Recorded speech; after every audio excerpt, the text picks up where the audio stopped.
Welcome to episode 592 of Salsidoparanormal. I'm your host, James Salsido, and tonight we are continuing our review of Orpheus, Mythos of the World by Padraic Column, I believe is how you say the name. I always forget, and it's not an easy name anyway. So thank you all for being here. You can always find all episodes of the show, along with links to social media and other ways to contact me at the podcast page. And that is salsidoparanormal.podbean.com. That's SALSIDO paranormal.podbean.com. Always happy to hear from you all, whether you have comments or questions or topic suggestions or accounts of paranormal experiences, whether they're your own or from others that you trust. Happy to either read those or have you join me on the show to talk about them.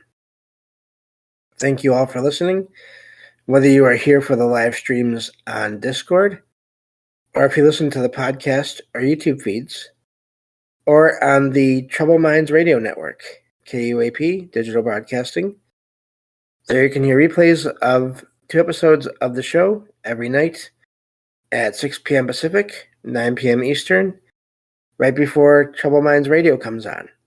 And as always, I want to thank Michael Strange, host of Troubled Minds Radio, for having me on the network and putting all my shows up there.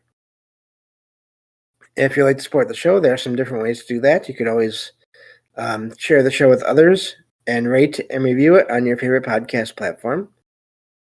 You can find books I've written, paranormal fiction and nonfiction, over on Amazon.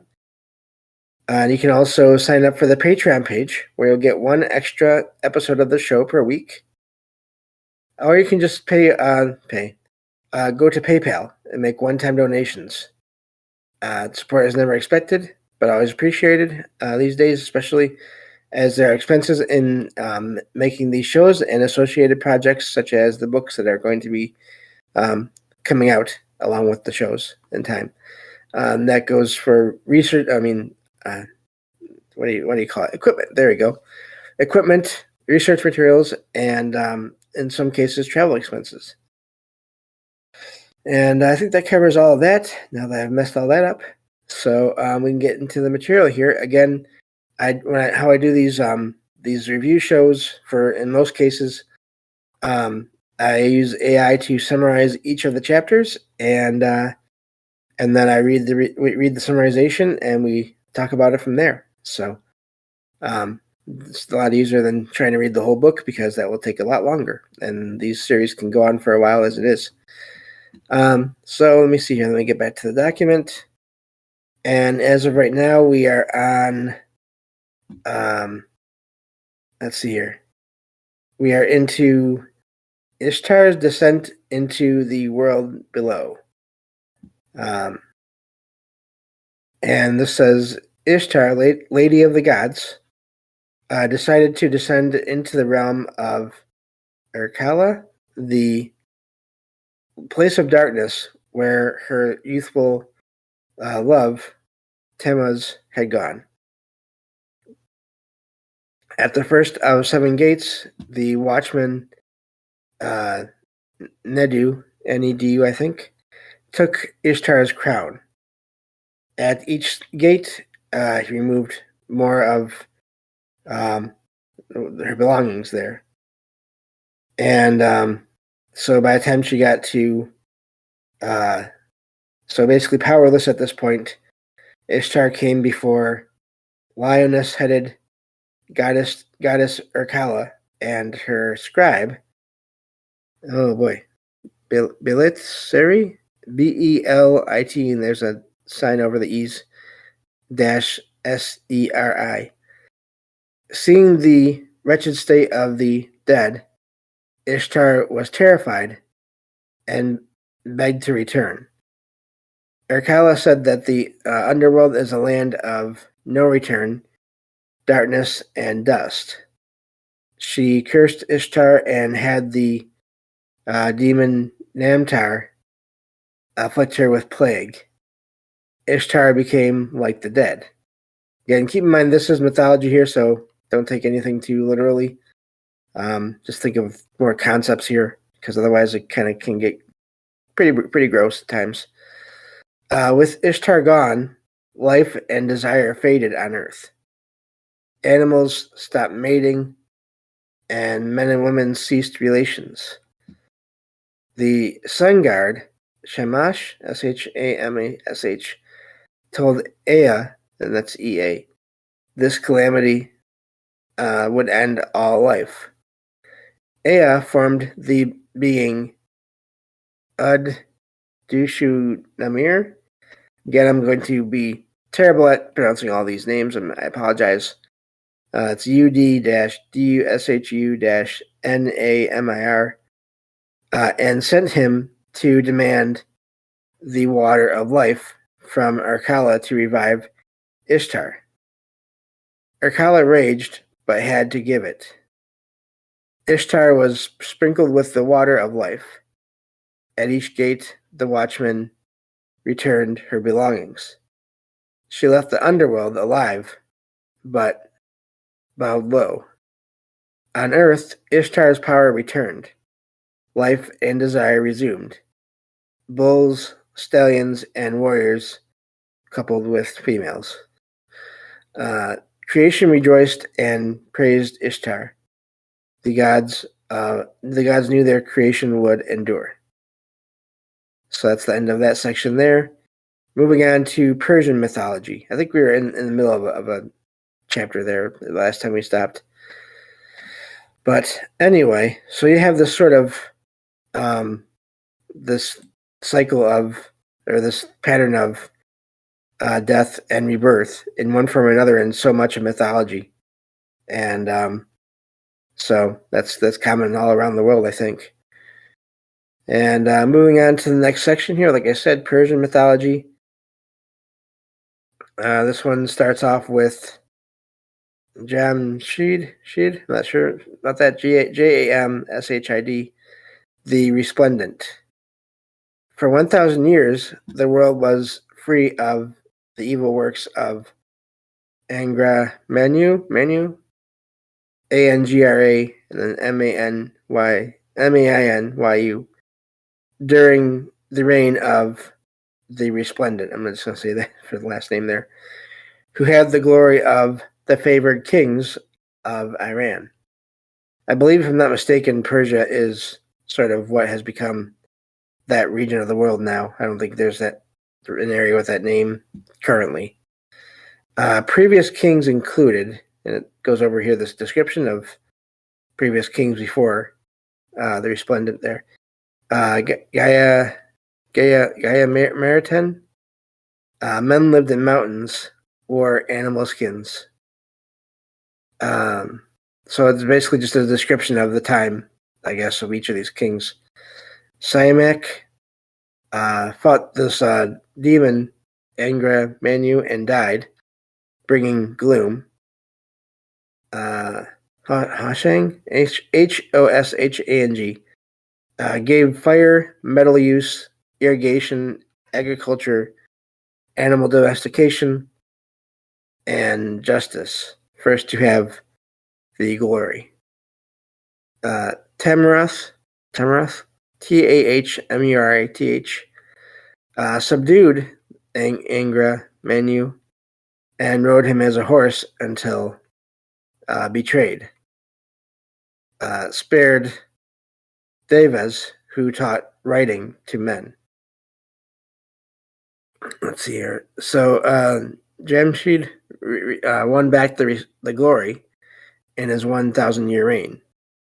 In the first 100 years, he divided men into priests, warriors, farmers, and artisans.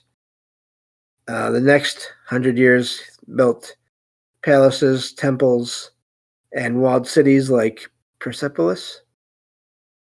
And then in the third 100 years, he drew in nomads, cured the sick with medicines. Let's see here. So he became prideful, though, after that, claiming prosperity came from him alone. The glory left him twice in a bird form, but was restored by Mithra. The third time, Jamrud made a feast demanding the people adore him above heaven. The glory left permanently. Disease, death, and demons entered the world. In Arabia, that same demon, Angra Manu, served Prince Dahak, Dahhak, convincing him to kill his father to become king. As cook, that's quite the job, the demon fed Dahhak animal meat, which made his warriors strong. Dahhak let the demon kiss his shoulders. Hissing serpents sprang from the spots, only sated by being fed human brains daily. That's quite the thing. Very zombie-like in a way. The demon, as a wise man, decreed this. Jamshid's nobles asked this character, this Prince Dahhak, to take over the country, the area of Iran, apparently. Jamshid fled 100 years before being captured and killed, basically, sawed in two. Dahhak ruled 1,000 years, and it was a time of evil and human sacrifice. Dahhak dreamed of a Cyprus slim royal youth of Jamshid's line who would overthrow him. He searched for the youth, Faridun, Faridun, hidden and raised on a magic cow's milk. Dahhak found and killed the cow and guardians. Faridun escaped to Mount Alburs, Alburs, where a hermit hid and trained him. Dahhak made all sign of a false declaration of his righteousness. Kawa, the blacksmith, whose 17 sons were killed to feed Dahhak snakes, tore up the declaration. He rallied the people to revolt under his leather apron standard. Let me see here. Kawa's army retreated to Mount Albers, where Faridun, now grown, joined them. They crossed the river Tigris on horseback and captured Dahhak's bird-shaped palace. Faridun bound Dahhak in lion hide ropes.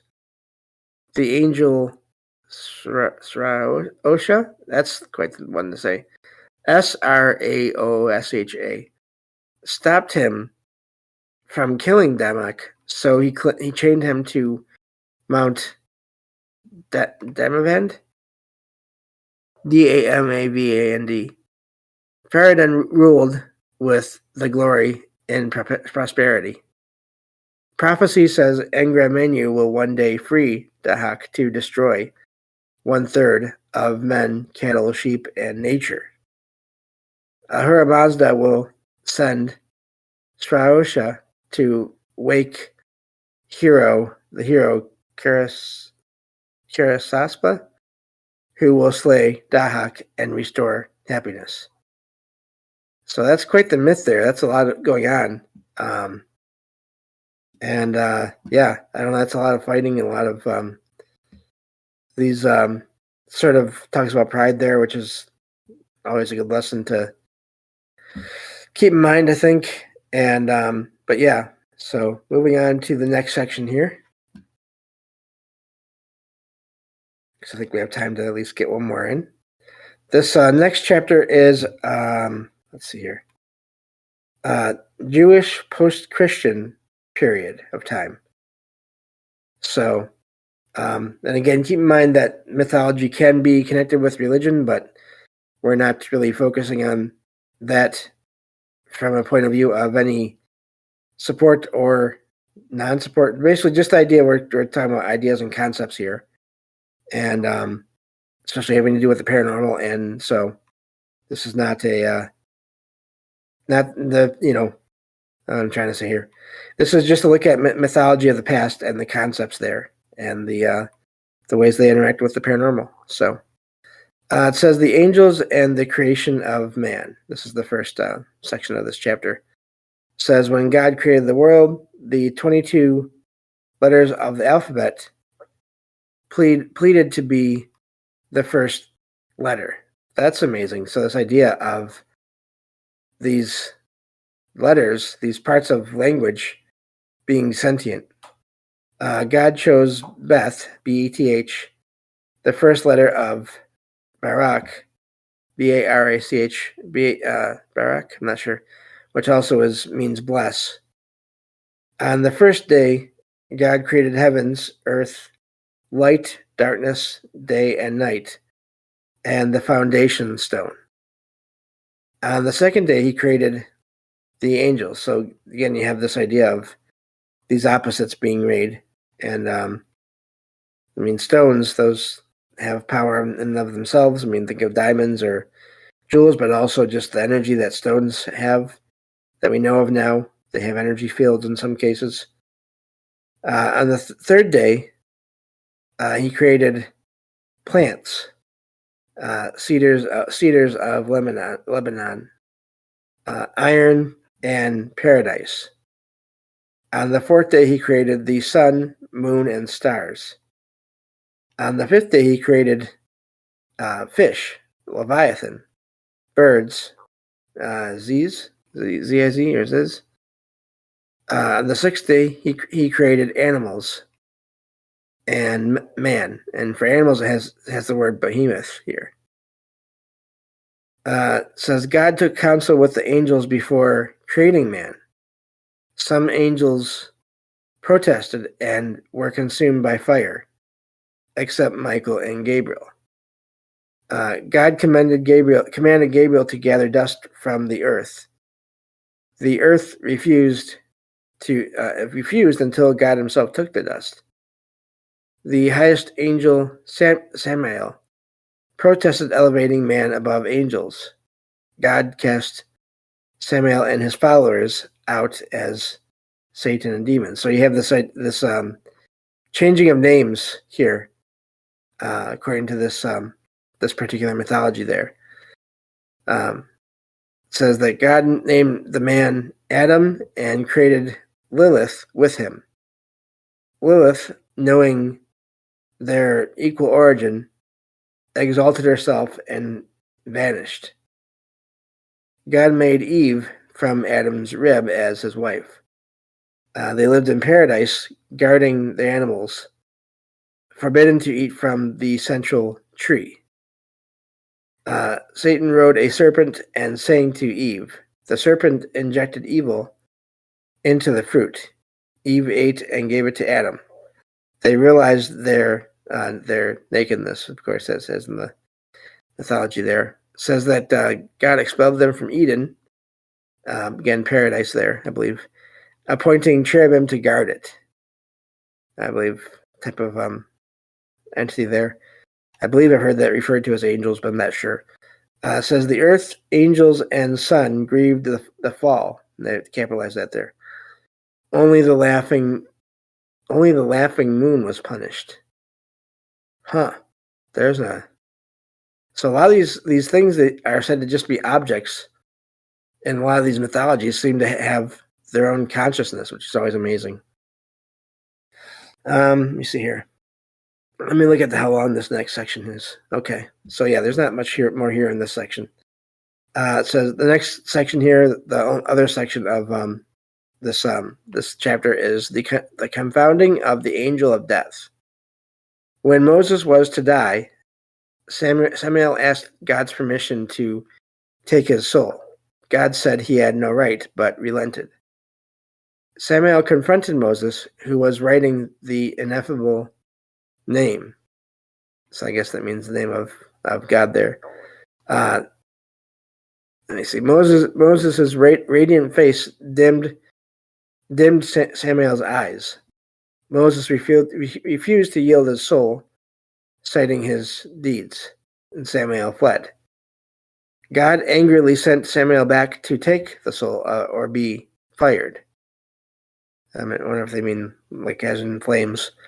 Moses drove him off with the divine staff. God appeared with Michael, Gabriel, and Zagzagel. I'm not sure if that's accurate or not. They prepared Moses' soul. I'm sorry, Moses' couch.